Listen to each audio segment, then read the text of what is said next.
नमस्कार, मैं संतोष चतुर्वेदी, धनघटा जनपद संत कबीर नगर उत्तर प्रदेश से।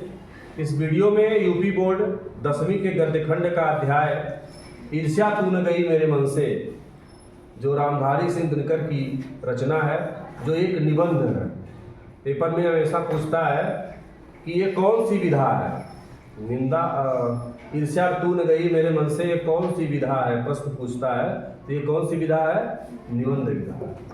तो यहाँ पे चौथे पार्ट में है, ईश्वर चंद्र विद्यासागर जब इस तजुर्बे से होकर गुजरे तब उन्होंने एक सूत्र कहा कि तुम्हारी निंदा वही करेगा जिसकी तुमने भलाई की।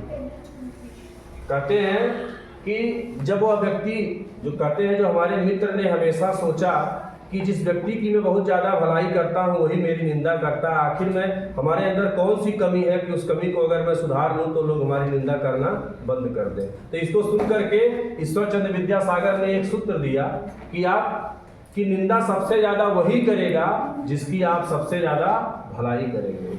और नित्य जब उस कूचे से होकर निकला तब उसने जोरों से एक ठहाका लगाया और कहा यार। और जब नित्य ने इस बात को सुना तो उसने क्या जवाब दिया? एक जोर से ठहाका लगाया, बोला यार ये बाजार की मक्खियां हैं, अकारण हमारे चारों ओर भिनभिनाया करती हैं। कहते हैं कि जो निंदक व्यक्ति होते हैं ये बाजार की मक्खी के समान होते हैं। जैसा बाजार की मक्खी जो होती है, जो बिना मतलब की मिठाई पर जाकर के बैठती है, उसी तरह से यह निंदक लोग रहते हैं। कहीं भी किसी व्यक्ति को अगर आगे बढ़ते हुए देखे तो उसके आगे पीछे नाचने लगते हैं, उसकी बुराई करने लगते हैं। ये सामने प्रशंसा और पीछे निंदा किया करते हैं। हम उनके दिमाग में बैठे हुए मक्खियों, हम उनके दिमाग में बैठे हुए हैं। ये मक्खियाँ हमें भूल नहीं सकती, और चूंकि ये हमारे बारे में बहुत सोचा करती हैं, इसलिए ये हमसे डरती हैं और हम पर शंका भी करती हैं। कहते हैं जो ये निंदक लोग रहते हैं, क्या कहते हैं कि ये जो निंदक लोग रहते हैं ये सामने तो प्रशंसा करते हैं और पीठ पीछे निंदा करते हैं। सामने प्रशंसा करते हैं और पीठ पीछे निंदा करते हैं। और इसलिए करते, आप देखिए ऐसे व्यक्ति से दूर भी रहना चाहिए। किसी का अगर ऐसा मित्र हो कि परोक्षे कार्य हंतारः प्रत्यक्षे प्रियवादिनम वर्जयेत एतादृशं मित्रम विस्कुंभम वयोमुखम। अर्थात जो पीठ पीछे कार्य की निंदा करे, ऐसा कोई आपका दोस्त हो जो आपके पीठ पीछे आपकी बुराई करे और सामने मीठा मीठा बोले, तो ऐसे मित्रों को त्याग देना चाहिए। कैसे कि जैसे मान लो एक मटका है जो विष से भरा हुआ है और उसके ऊपर क्या लगा हो, मुख पर दूध लगा हो, तो आप धोखा पड़ जाएंगे। मान लीजिए उसको हम दूध समझकर मटका उठा के पी गए तो जान चली जाएगी। तो ऐसे मित्रों पर कभी विश्वास नहीं करना चाहिए। तो यहाँ कह रहे हैं कि ये जो निंदक लोग होते हैं ये सामने प्रशंसा और पीठ पीछे निंदा करते हैं। हम इनके दिमाग में बैठे हुए हैं, यानी वो हमेशा हमारे बारे में ही सोचते हैं। जो व्यक्ति जिससे निंदा करेगा, जिससे जलेगा, हमेशा 24 घंटा उसी के बारे में सोचेगा। सोते जागते नहाते हर समय उसी के बारे में सोचेगा। तो कहते हैं जो निंदक रूपी जो मक्खियाँ हैं ये हमें भूल नहीं पाती हैं। अच्छा, हमारे रुतबे के बारे में जानती हैं कि हम कितने बलशाली हैं, इसलिए मुझसे डरती भी हैं, इसलिए पीठ पीछे हमारी क्या करती हैं? बुराई करती हैं। आगे कहते हैं ये मक्खियाँ हमें सजा देती हैं हमारे गुणों के लिए। ये ऐब को तो माफ़ कर देंगी, क्योंकि बड़ों के ऐब को माफ़ करने में भी शान होती है। कहते हैं ये मक्खियाँ मुझे सजा देती हैं, क्यों? क्योंकि मेरे अंदर अच्छाई है। ये निंदक लोग मेरी बुराई किस लिए करते हैं? क्योंकि मेरे अंदर अच्छाई है। हम हमेशा उनके भला के बारे में सोचते हैं, इसलिए हमारी निंदा कहते हैं। और इनमें एक और गुण होता है कि ये हमारे ऐब को माफ़ कर देंगे। मतलब हम अच्छे हैं इस बात को वो माफ़ कर देते हैं, क्योंकि इसमें भी उनकी भलाई मानी जाती है। क्योंकि लोग सोचते हैं कि एक बड़ा आदमी का यह गुण होता है कि वो हमेशा छोटों की गलतियों को क्षमा करते हैं। जिस शान का स्वाद लेने के लिए मक्खियाँ तरस रही हैं, और इसी का स्वाद लेने के लिए ये निंदक लोग जो है आगे पीछे मर्राते रहते हैं। जिनका चरित्र उन्नत है, जिनका हृदय साफ है, जिनका हृदय विशाल है, वे कहते हैं कि इन विचारों की बातों से क्या चिढ़ना, ये तो खुद ही छोटे हैं। कुछ लोग इसके बारे में और कहा कि निंदक को छोड़ देना चाहिए, क्योंकि ये बेचारे खुद ही क्या है, छोटे हैं। इनके ऊपर जो आपकी निंदा करता हो, ऐसे व्यक्ति के ऊपर ध्यान नहीं देना चाहिए, क्योंकि ये व्यक्ति खुद ही बेचारे चिंताशील व्यक्ति हैं, ये खुद ही बहुत छोटे व्यक्ति हैं। मगर जिनका दिल छोटा होता है और दृष्टि संकीर्ण माने छोटी होती है, वे मानते हैं कि जितनी भी बड़ी हस्तियां हैं उनकी निंदा ही ठीक है। कहते हैं जो बहुत बड़ी बड़ी हस्ती हैं उनका निंदा करना ही ठीक है। और जब हम प्रीति, उदारता और भलमन साहस की बर्ताव करेंगे तब ये यही समझते हैं कि हम इससे घृणा कर रहे हैं, और हम चाहे उससे जितना भी उपकार करें बदले में हमारा उपकार ही अपकार माने हमको नीचा दिखाने का प्रयास ही करेंगे।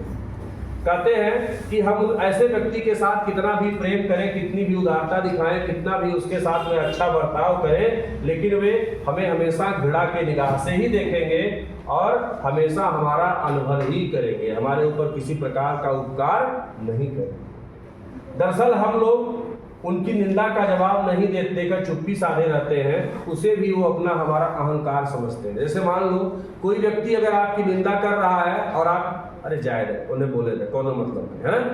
कोई व्यक्ति अगर आपकी बुराई कर रहा है, आप उसका जवाब नहीं दे रहे हैं, तो उसे लगता है इसको बड़ा घमंड है, इसको गरिया रहा है, गरियाने का जवाब भी नहीं दे रहा।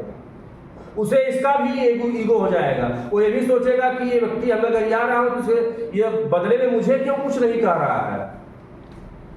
इसका भी उसे बहुत बड़ा मलाल रहता है। वह चाहता है कि ये भी हमारी तरह, अगर मैं इसको 4 गाली दे रहा हूँ तो भी मुझे 4 गाली दे, अगर मैं इसकी निंदा कर रहा हूँ तो वो भी मेरी निंदा करे। तो कहते हैं दरअसल हम लोग उनकी निंदा का जवाब न देकर चुप्पी साधे रहते हैं, इसको भी वो हमारा अहंकार समझता है। खुशी उसे तभी हो सकती है जब वो धरातल पर उतर करके छोटेपन में भागीदार बन जाए। कहते हैं उसे तभी मजा आएगा कि जब भी हम ही उसी तरह उसी के निंदा के धरातल पर उतर जाएं, हम भी सबकी निंदा करना शुरू कर दें। सारे अनुभवों को निचोड़ कर निश्चय ने एक दूसरा सूत्र कहा कि आदमी में जो गुण महान समझे जाते हैं उन्हीं के चलते लोग उससे जलते हैं। किसी व्यक्ति के अंदर जो गुण महान होते हैं, हर व्यक्ति के अंदर कोई ना कोई महान गुण होता है, तो जो व्यक्ति के अंदर महान गुण होता है उसी से लोग उससे जलन का भाव रखते हैं। तो ईर्ष्यालु लोगों से बचने के लिए क्या उपाय किया जाए? आखिर बताइए, सब कुछ तो ठीक है, लेकिन जो ईर्ष्यालु व्यक्ति है इससे किस प्रकार से बचा जाए, यानी ऐसा कौन सा कर्म किया जाए कि हम ईर्ष्यालु व्यक्ति से बच सकते हैं? तो निश्चय कहता है कि बाजार की मक्खियों को छोड़कर एकांत की ओर भागा जाए, यानी इन निंदक लोगों को छोड़ करके दूसरे स्थान पर चले जाएं, यानी ऐसे जगह पर जाकर के रहें जहां पर आपकी निंदा करने वाला कोई न रहे। जो कुछ भी अमर तथा महान है उसकी रचना और निर्माण बाजार तथा सुयश से दूर रहकर किया जाता है। कहते हैं अगर कोई व्यक्ति अमर हुआ है अथवा महान हुआ है तो वह बाजार में मतलब भीड़ भाड़ में नहीं रहा है, बिल्कुल अलग रह करके वह सुयश कमाया है, अपने जीवन को महान बनाया है। तो जो लोग नए मूल्यों का निर्माण करने वाले हैं वे बाजारों में नहीं बसते, यानी जो भी अपने जीवन को कुछ आगे बढ़ाना चाहते हैं, जीवन में यश कमाना चाहते हैं, उन्नति के रास्ते पर जाना चाहते हैं, वो कभी बाजारों में नहीं बसते हैं, मतलब लोगों के बीच में नहीं रहता। आप देखे होंगे कभी BMW का प्रचार नहीं आता है, ऑडी का प्रचार नहीं आता है टीवी में। क्यों? क्योंकि टीवी देखने वाला ऑडी और BMW नहीं खरीद सकता है। बात समझे नहीं समझे? वो हमेशा बिजनेसमैन पत्रिकाओं में आता है, बड़े बड़े कॉटलिंग में आता है कि जिसको बड़े बड़े दफ्तरों में जाता है तो उसको पढ़ते हैं लोग, खरीदते हैं। बात समझे नहीं समझे? तो यहाँ पे कह रहे हैं कि जो लोग नए मूल्यों का निर्माण करने वाले हैं वो बाजारों में नहीं बसते, वे शोहरत के पास भी नहीं रहते, वो दौलत शोहरत के पास नहीं रहते हैं। जहाँ बाजार की मक्खियाँ नहीं भिनभिनाती हैं वहाँ एकांत है। कहते हैं वो ऐसे एकांत में रहते हैं जहाँ उनकी ईर्ष्या करने वाला, मन भटकाने वाला कोई व्यक्ति न हो। ये तो हुआ ईर्ष्यालु लोग से बचने का उपाय। किंतु ईर्ष्या से आदमी कैसे बच सकता है? यानी ईर्ष्यालु व्यक्ति से तो हम इस प्रकार बच सकते हैं, लेकिन हम ईर्ष्या से कैसे बच सकते हैं? तो ईर्ष्या से बचने का एक ही उपाय है मानसिक अनुशासन, यानी अपने मन पर एक अनुशासन लगा के रखिए, अपने इंद्रियों को बस में करके रखिए, इसी से हम ईर्ष्या से बच सकते हैं। जब भी हमारे अंदर किसी की बुराई करने का मन करे तो जान लेना चाहिए कि हमारे अंदर ईर्ष्या जन्म ले रहा है। जो व्यक्ति ईर्ष्यालु स्वभाव का है उसे फालतू बातों के बारे में सोचने की आदत छोड़ देनी चाहिए।